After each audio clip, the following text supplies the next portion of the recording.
वाट भुजबळ बघतायत. सोडा हो, त्यांना काही बोलू दे मला. काय उलट त्यांच्यावर आरोप व्हायला लागला धनंजय मुंडेवर, त्याला कोणी बोललं नाही, त्याला मी बोललो.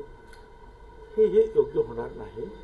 काय जर खरोखरच ते त्यांच्यावरचे गुन्हे काही साबित होत असतील तर त्यांचा राजीनामा मागणे योग्य होईल. हे दुसरं कोणी म्हणायच्या अगोदर मी म्हटलेलं आहे. त्याला उदाहरण पण मी दिलेलं आहे की माझ्यावर असेच आरोप झाले तेलगी संदर्भात आणि नंतर CBI BJPची CBI तिकडे बसली होती. आम्ही काँग्रेस राष्ट्रवादीच्या सरकारमध्ये तरीसुद्धा त्या CBIच्या रिपोर्टमध्ये आणि काय म्हणतात चार्जशीटमध्ये भुजबळ नावसुद्धा आलं नाही.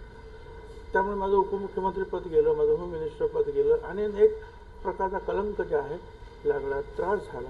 असं कोणालाही होऊ नये असं मी उदाहरण देऊन सांगितलेलं आहे. त्याच्यापेक्षा आणखी मी काय बोलतो. भेट पण घेतली आपली म्हणजे भेट पण घेतली.